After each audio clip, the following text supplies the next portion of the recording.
There is not a liberal America and a conservative America. There is the United States of America.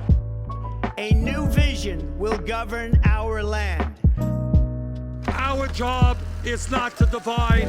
Our job is to bring people together. By the people, for the people, and of the people. Our youth has power.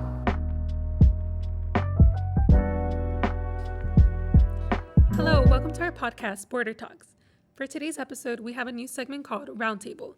Roundtable is a new segment where we invite our Political Science Association members to discuss current events and popular topics in our community. My name is Jessica Rodriguez, and I'm a communications major. I'm a new member to the Political Science Association. However, I'm a reporter and the director of photography for the TAMIU Bridge newspaper. My name's Alex Hernandez. I'm a political science major. I'm a relatively new member to the Political Science Association.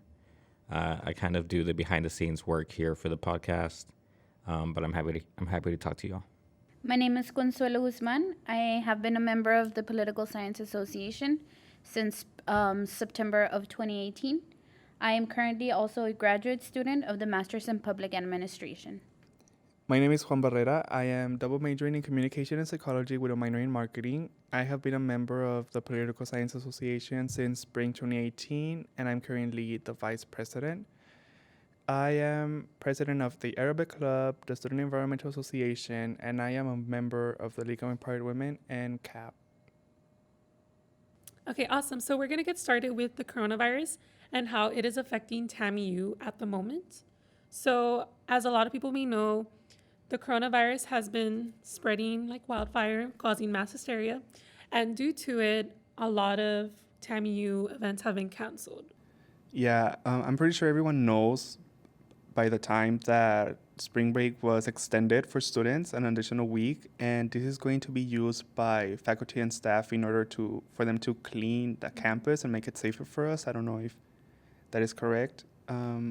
Yes, and they will also be evaluating in case we have to go into online mode. We are going to start preparing for that. You know, spring break, it was extended for students, but like you and I were work studies. Do you know if we still need to show up to school? Yes, we are still, well, it is really a personal choice of us. We either get paid or not, depending on if we come, but really it's our choice whether to stay here on campus to work, but we are encouraged definitely to come and help our offices while we transition into online mode if it is going to be necessary. But up until this moment, we are set to resume classes normally on March 30th. Okay, so for the extended week that TAMIU did give us off, faculty and all the professors will be coming that week so they can start. I think they're going to train them to, transition into those online courses. So I know that's going to be like a big hurdle for like the professors, especially the ones who are not really like familiar with online routines. And like there are some professors who don't prefer using Blackboard. Yeah. Like they're like anti-Blackboard. And I mean, TAMIU is just following the trends of like other A&M schools. Mm-hmm. So if they start doing that too, it's likely that we're going to do that also. Yeah. I think we should already be preparing for it. All of our classes are going to be definitely online, but I know it's going to be a struggle for like the art students, the comm students who have like production classes, Theater and students. Yeah, basically a lot of people will be affected because of like the coronavirus. I have a professor who was talking about us about this topic, and said that even if we do come back from spring break and we're still doing in-person classes, he's gonna like stop having like group discussions, the ones we usually have, and kind of like distancing ourselves from one another. And he finds it pretty foolish at TAMIU if they don't resort to online classes for us to like keep bringing this here, where it's just going to be like a cesspool of like germs and bacteria. Yeah. I just want to suggest to everyone that even though we have an additional week of spring break, it's not as much for you to go to like huge places like at SPI or the mall. Use it more than anything to self-quarantine yourself.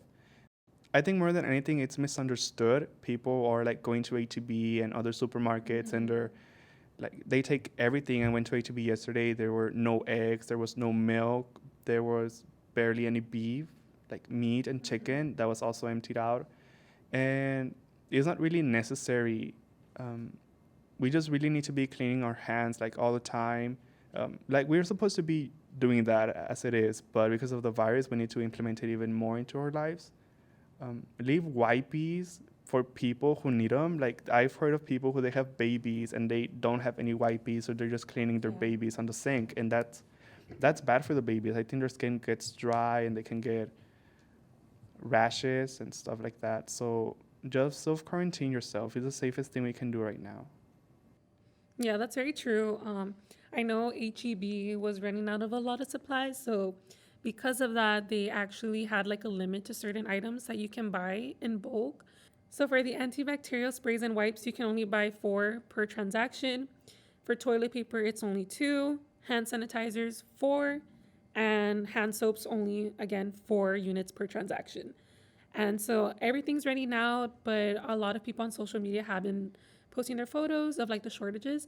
But luckily, HEB is already, using this time. I know they closed like their stores temporarily. They're closing early, so they can restock overnight. Yeah, and the HEB trucks have already been coming into town, so they're working really hard to restock and just trying to calm the cities, like concerns. There's nothing to worry about. Nothing will ever run out because they're already bringing it back. So I think we'll be fine. It's just the way you handle the situation. I think they said they encourage preparedness, but not stockpiling. Yeah. Yes. Yeah. Very important. I mean, just take what you need. If you're missing toilet paper, go get that toilet paper, but don't buy like 5 at a time. That's for suckers.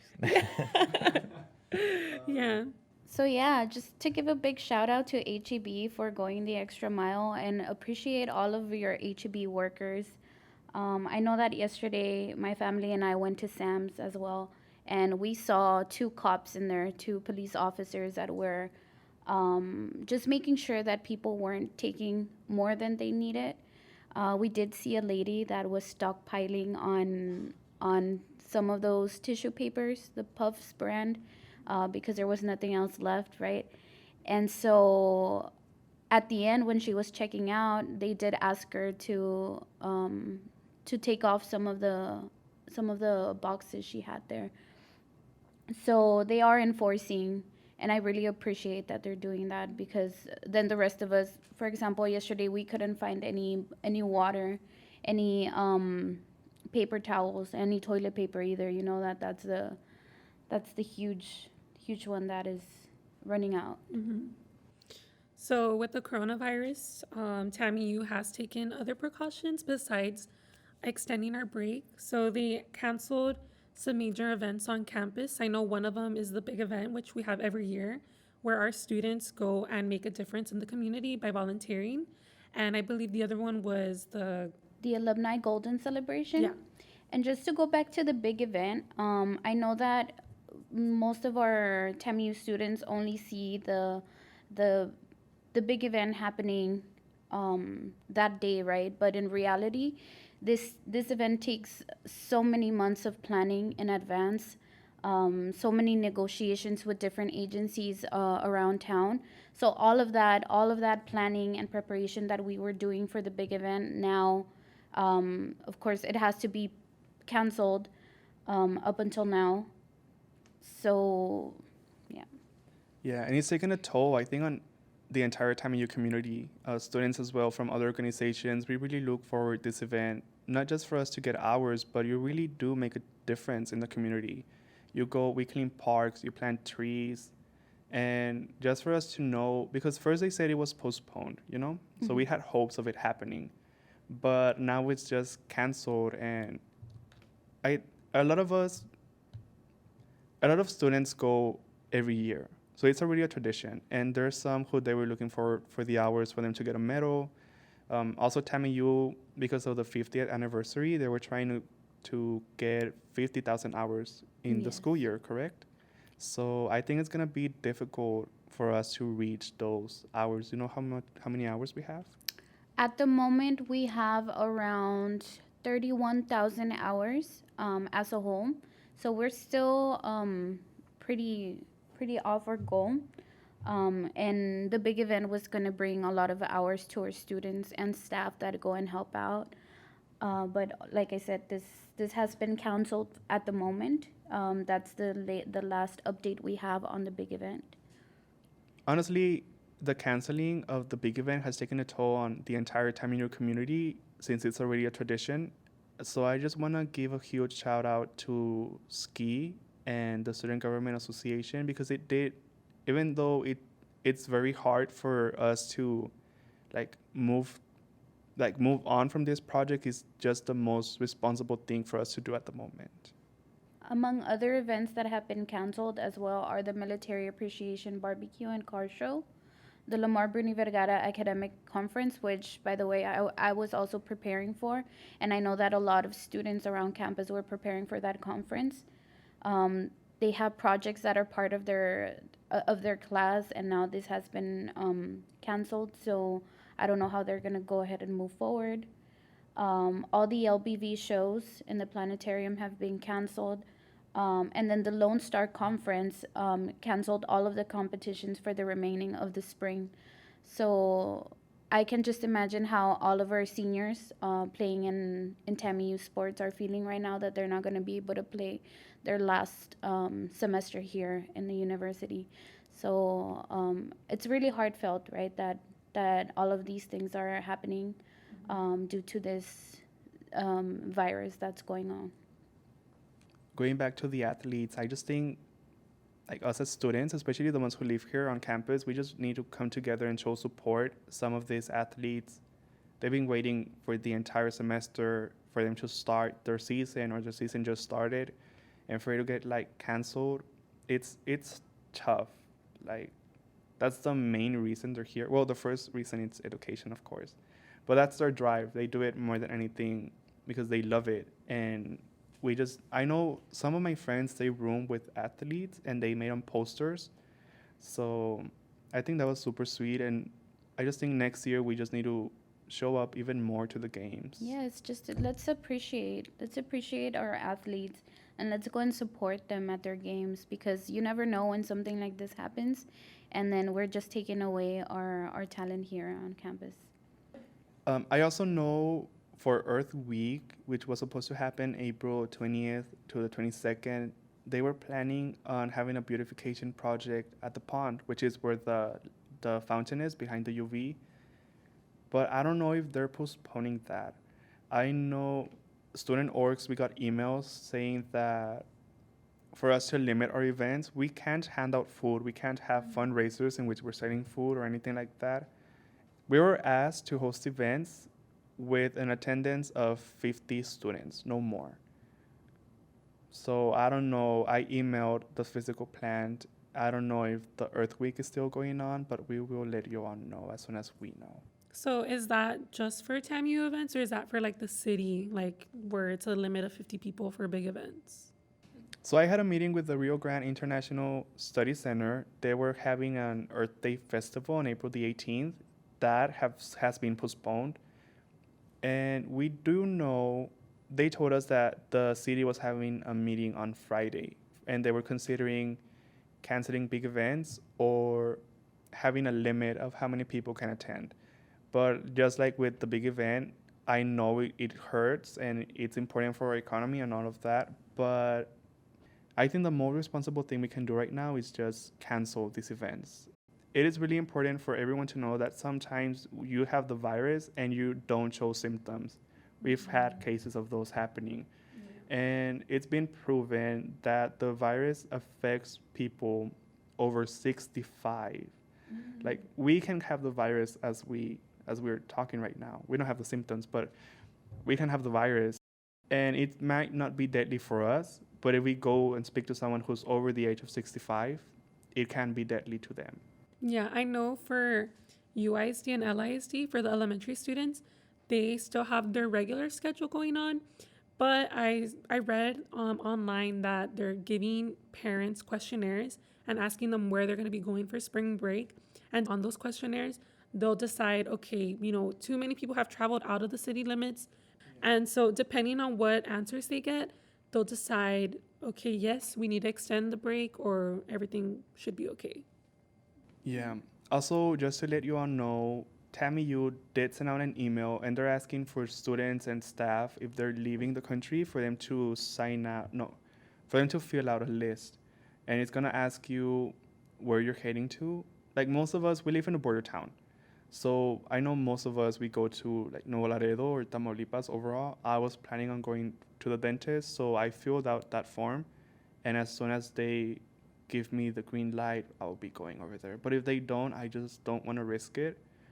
I've heard that Houston was thinking of closing the entrance, like quarantining the city. So I don't want for that to happen in Laredo because I'm from Roma. So I will be going back to Miguel Alemán. And if they quarantine Laredo, I won't be able to come back. Which I hope it doesn't get to that point. But just in case it does, and you're planning of heading out of the country, Mexico counts as a different country. I know some people are like, I don't need to fill that out. I'm just going to Nuevo Laredo. That is another country. And just fill out that form. It's better said than sorry, you know. So just stay in touch with the World Health Organization and the Centers for Disease Control. They are updating this virus in real time as it progresses. Okay, so now we can go ahead and start talking about the elections. Right. So as of now, Biden is still in the lead. He has been since Super Tuesday on March 3rd. Currently, the delegate stands at a 154 delegate difference between Joe Biden and Bernie Sanders. We do record these on a Sunday, so there is a debate later today, which we're not going to be able to talk about until probably next Sunday. And there's a little bit of interesting news with that debate. So I hate to go back to coronavirus, but we have to. So this debate, there's going to be no live audience, which is going to change quite a bit because I know sometimes the nominees kind of feed off the energy of the crowd. I know Bernie does a lot. So we'll see how that changes between Joe Biden's and Bernie Sanders' like discussion when they talk to each other in debate. We're not going to have that live like reaction of what the crowd is reacting to. I know there's also been, I guess I would say accusations with the Sanders campaign that is saying that Biden wanted for both of them to sit down during the debate, to which Bernie said no. Biden's campaign has said that they didn't say that Biden is okay with standing. So it's just like a funny little like interaction between them. I don't know who to believe. Well, I kind of do know who to believe, but I won't say. I just think it's a funny little thing that's going on. So this is going to be not your usual debate. This is the first time we're going to have two candidates on the same stage. We just get to talk to each other. And, of course, one of the topics tonight is going to be coronavirus. And we're going to see how they handle that. It's very exciting. I mean, although there is like about like 150 count difference 154. between them. Okay, yeah. I still think that they're very close. I mean, there's still a chance for Bernie to, catch up. And I know the next election should be March. It's March 17th. Yes. So for this upcoming election, there's 577 delegates up for grabs. Biden is leading in all of them. However, debates can really change those numbers. And again, touching on coronavirus, election attendance is going to be way different than we've ever seen before. We don't know if people are going to show up to the to go vote or not. I mean, we haven't seen something like this before, so we'll see what the outcome is for the elections and who's candidate gets more support.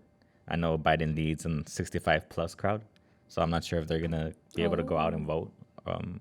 And Bernie Sanders leads in like the 50 and under. So we're just going to have to see which side actually goes out and support their candidate. I think also going back to the coronavirus, people will also be watching for these two candidates and how they handle the situation. Bernie has been keeping up with the coronavirus, and he's really wanting to make sure that everyone gets free testing kits. And I know that the older audience, they're probably going to be watching both Bernie and Biden on how they handle the situation because it is going to affect them more than the rest. Yeah, that's got to be the most important question that's going to be asked tonight. As we know, Bernie Sanders is like in support of like a socialized medicine, like a Medicare for all. And if we look at the countries that have those programs, they've handled like this pandemic really, really well. Like South Korea has handled this really well, and they have socialized medicine. So they can test around like 1,000 people in a day, as to where America can barely like do a fraction of that. Because you have all these insurance companies that, or like this like lack of resources to do this kind of handle this kind of pandemic. Yeah, we're just changing to that. Because I know, like in other countries, you don't really have to be showing major symptoms to get tested. You know, if you just want to get tested, that's a possibility for you, and the testing kit will be available to you. Right. But here in the United States, you have to be showing a very like severe case of like symptoms that are problematic, and then maybe you can get the test for free now, but it's still kind of hard to reach. So this is the times where we really like depend on our politicians and our president to stand up and help the people. And luckily they are doing some stuff. They are helping.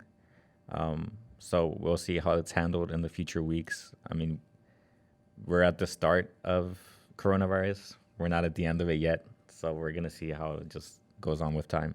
I know Trump was tested for coronavirus. Oh, yeah. Because he's been in contact with a lot of people that have it. Including the Brazilian president. Right, who I think tested positive as well. It did come out he tested negative, which I think I tend to believe it. I think even if he tested positive, we probably shouldn't tell the people he has that. I think it would be like people would go crazy if the president had it too. Yeah, so we really do look up to our national leaders. And I mean, I guess it's a good step in the right direction that he did get tested. And, you know, he's fine. And I think everyone is going to be okay in the end. We just need to get those testing kits out as like quickly as possible. Right. Regarding the re-elections here in Laredo, we actually do have one for the tax assessor. Right. That's so it's gonna be Patricia Barrera versus Rosie Cuellar. There's gonna be a runoff election between them two. I think early voting is May 18th through the 22nd, and the official voting day is May 26th. We also have our state senate race. That's between Royce West and Mary M.J. Hagar. So during the actual election, Hagar won by quite a bit over Royce West, but in runoff elections, it's always the first and second that go up against each other. So I'm expecting for Hagar to still pull out and get the victory here. Although Royce West is the establishment candidate, and maybe they'll do like a Biden thing and coalesce around him. But what's important about this election is that the winner of this election is going to go out to run against John Cornyn, which is like the other state senator for Texas. So as of now, we have Ted Cruz and John Cornyn. So similar to 2018, when you had where you had Beto running against Ted Cruz, you might have one of these two run against John Cornyn. And it could be a big shift in Texas politics if one of them wins, although we'll have to see and wait how that turns out. So as we were saying, that kind of sums up all of our politics news for now. For the next week, there's going to be a lot more over the debate and how the election turns out on this Tuesday, this upcoming Tuesday, where we're going to have Arizona, Florida, Illinois, and Ohio all vote. So we'll see how that turns out. We're expecting those results. As for now, early voting, to reiterate, is on May 18th through the 22nd. You can vote anywhere as long as you show up and vote. And the official and last voting day is May 26th. So you want to vote for your state senator and the Laredo tax assessor, which is our local office. Okay, so another topic that we wanted to discuss actually came in earlier today. Breaking news. Yes. From TAMIU shitposting community. Yes. So we have a professor on campus, as you may all know, Professor Hall, and he's a very popular professor. He teaches history, and he actually posted on the TAMIU shitposting page about some concerns that came up with him and his wife, who is also a professor, Maria Reyes. And yes, we will read you that post. Let me just clarify, TAMIU shitposting is a Facebook group that was created by students for students. It has nothing, it's not affiliated with TAMIU, basically. Don't think TAMIU has an official shitposting page out there. And he went on there to basically rant a little, to give a message to the students more than anything about something that's been happening at TAMIU that we really didn't know about. So this is the post made by Dr. Richard Hall, and this is, I quote him, "I come to you today with sad news. At present, the university is strongly considering letting Dr. Reyes go after this semester on the basis that Dean San Miguel and the provost believe she is not a good professor. As such, I will be leaving as well. I cannot remain with TAMIU after they've treated Dr. Reyes so disrespectfully.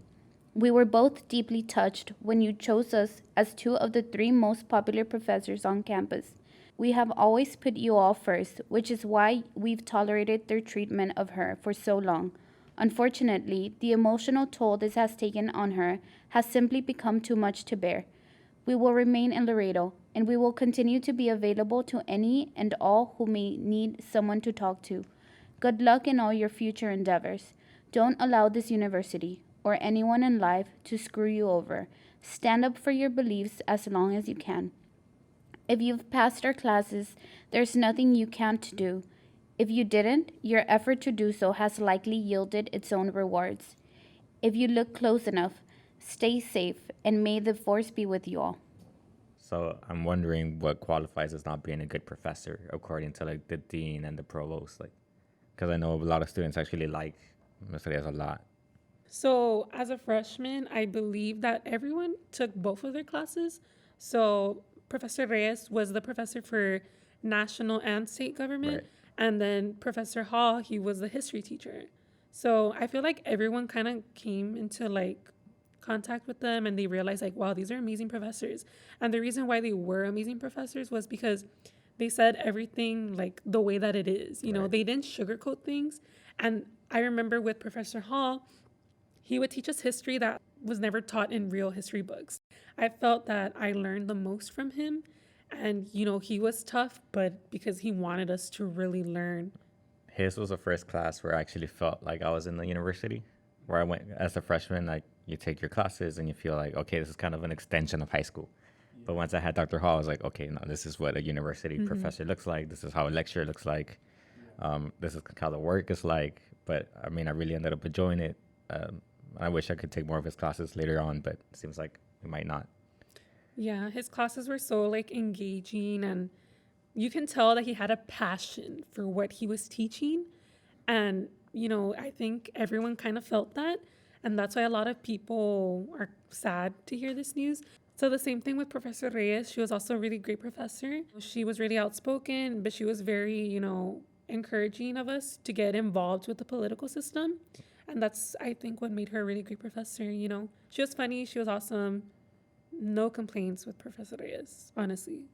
Yeah, it really makes me want to wonder what was going on the administrative side. Like, it just came out of nowhere to us students.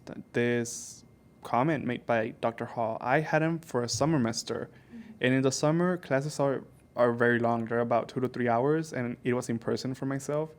And he made it very, very engaging, and you were not bored. You were not being overwhelmed by all the information he was giving. And I would like those random facts that he would throw in there about history, because that's what really made you pay attention. You didn't want to miss anything, any of those facts. I've been reached out already by other students, and they're signing a petition. So both professors stay. Try to get as many signatures as you can. I think 10% is just a safe zone. And go to the head of the department. They're both history and poli-sci, correct? Yes. So just go to their department, maybe speak to the dean. I really don't know what you're supposed to do, but I really like that students are getting involved. I'm really for change-making students, you know, and just like Dr. Hall said, fight for what you believe in. Students are already fighting for this. And I think you can just see how important Dr. Hall and Dr. Reyes are for TAMIU students. I think that what the post was kind of like saying is that they are willing to stay, but I think it's just the school and like the treatment towards Professor Reyes. So I'm more than sure that everyone will stick up for them and, you know, be at their side. But it's just about, you know, how the university acts towards both of them. It just depends on, you know, like the treatment and what they consider to be a good professor. So we don't really know what's going on behind the scenes, but I feel that if they were to leave, it would be a major loss to TAMIU. It might be a major loss for TAMIU, but it might be a big gain for them. And we don't know what they're thinking. They probably feel sad right now, but maybe they have like a relief, you know, like a weight off their shoulders from working here at TAMIU. Again, I'm not sure what happens behind the scenes with professors and faculty, but at the end of the day, it's going to be their decision if they want to stay or not. or if Dr. Hall wants to stay or not, from Estrella is leaving. I think the main thing for me is that he said that they weren't being treated very, very well. I think the main thing to me was that Dr. Hall said that they were being treated very well. And I think TAMIU has to look into that, because how the professors are treated, it affects us students. The knowledge we all get comes from them. So I think they need to be treated with respect. I know on TAMIU shit posting, they were saying that in many places they'll treat you differently because of different opinions or political views, or I don't know what it was. We really don't know what's going on. But just really respect the professors, because by respecting the professors, you're respecting students as well. No matter where they go, where they end up, they should just know that they did make a huge impact on the TAMIU community. And a lot of students can honestly say that they thank them for their careers and like their new passions in history and government. So thank you to them. And no matter what happens, you know, everyone will support their decision to stay or not to stay. And if they do leave, they're going to be sorely missed. And I feel bad for those incoming freshmen that aren't going to have those great professors to teach them. Exactly. I just want to ask students in the community overall that whatever movement they want to be a part of, do it in a peaceful, civil way. We will not be affiliating ourselves with any sort of violence or disrespecting activities happening on campus, the community, or anywhere. And let's also show our support to other professors, such as Professor Hazelton, Professor Moment, which they also teach history and political science, because they're also losing co-workers and friends. And I think just by us being there for them as well, we will make a big impact. Thank you, Juan. So for next week's episode, we will be introducing a guest named Jordan Leitner, and he will be coming on with one of our other hosts, Ceci Jimenez, to talk about Laredo history and the Patron system. So stay tuned for that, and thank you once again for tuning in into Border Talks.